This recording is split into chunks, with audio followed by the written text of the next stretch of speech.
Mesdames et messieurs, bonjour. Heureux de vous retrouver dans le plateau de la 5e édition du Forum économique Fas Meknès.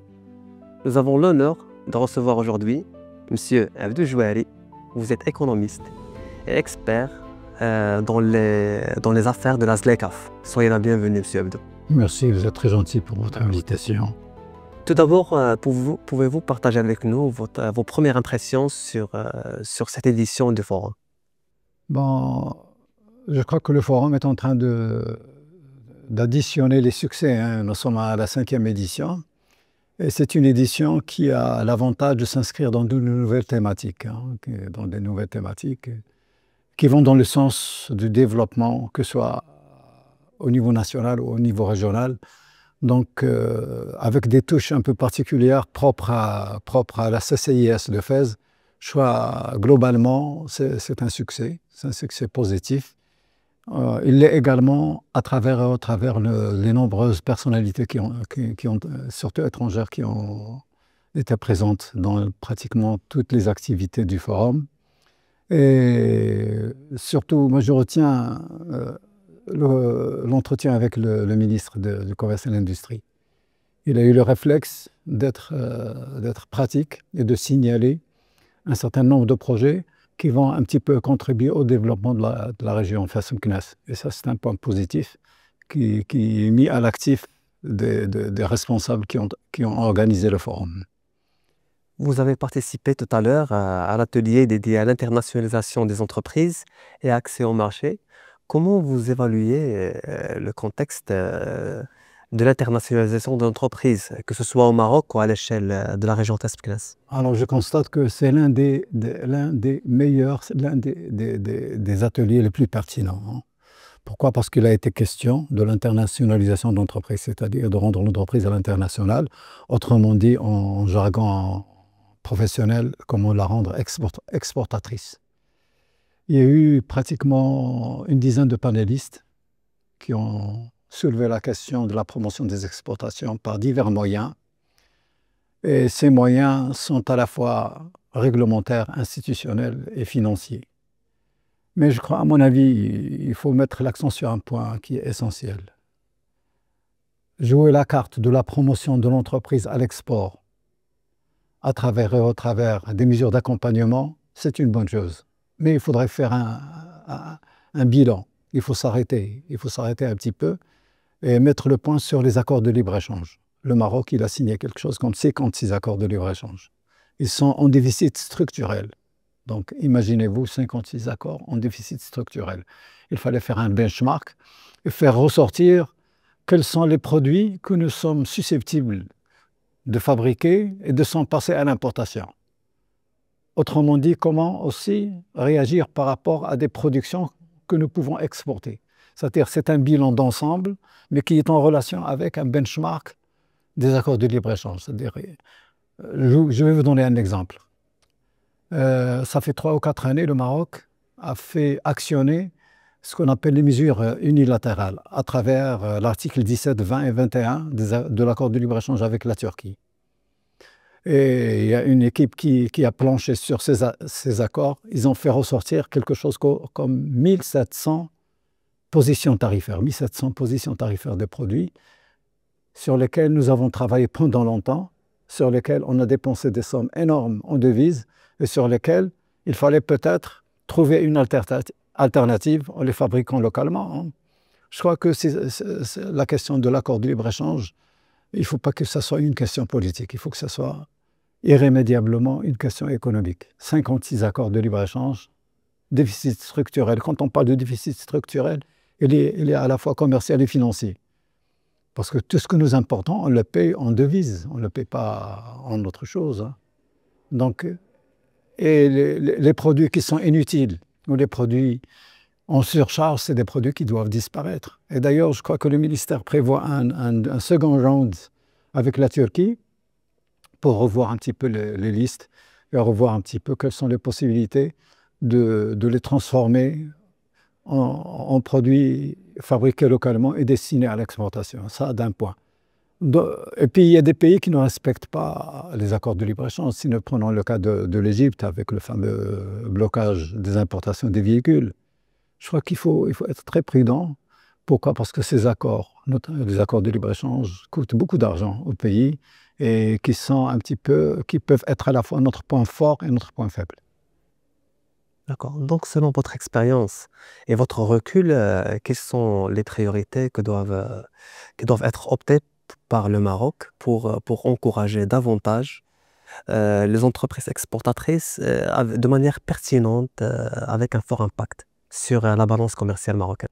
Bon, il y a eu une intervention ce matin sur la sélection d'entreprises qu'on va convertir à l'export. Sur, je ne sais pas quel est le nombre, on a retenu 600 entreprises. Et sur les 600 entreprises, il y a 400 en primo qui sont prédestinées à l'export. Mais ces entreprises, pour les roder à l'export, ça va prendre du temps. Il faut les encadrer, les financer, les orienter, participer à des roadshows, participer à des expositions. C'est tout un travail de contingence qui doit être fait pour accompagner ces entreprises pendant que le temps passe sur les effets négatifs ou les effets pervers des accords de libre-échange. Je suis désolé, je reviens sur ce volet-là parce qu'à mon sens, il est capital, on en a parlé, et que finalement, quand vous signez des accords de libre-échange, ça veut dire que vous allez importer des produits et vous allez les payer en devises. C'est ça ce qui préside à mon souci. Mais pour une bonne démarche à l'export, il faut réagir d'une manière synergique et drastique et dire, bon voilà, le bilan des exportations au Maroc, il est déficitaire, parce que le déficit il est énorme. Le déficit se chiffre à des milliards d'euros et des milliards de dollars. Donc il faut être prudent. On ne va pas uniquement réagir avec la fiscalité ou avec les défiscalisations, comme on parle bien sûr souvent des cadeaux fiscaux pour encourager l'entreprise. Il faudrait aller dans une stratégie bien ferme et bien ciblée. Nous avons des produits que nous pouvons exporter. Ah ben, il faut travailler sur ces produits et trouver une formule de les encourager à l'exportation. Je vais vous donner un petit exemple qui a disparu, je ne sais pas pourquoi. Le Maroc avait un chaînage d'entreprises qui était sous couvert de l'OCE, l'Office chérifien des exportations. Et l'OCE avait des représentations, des délégations partout dans le monde. Et il faisait la promotion des produits. Pourquoi ne pas actionner ce levier et le faire revivre? Pourquoi ne pas encourager les consulats et les ambassades à avoir des attachés économiques qui font de la promotion à l'exportation de nos produits?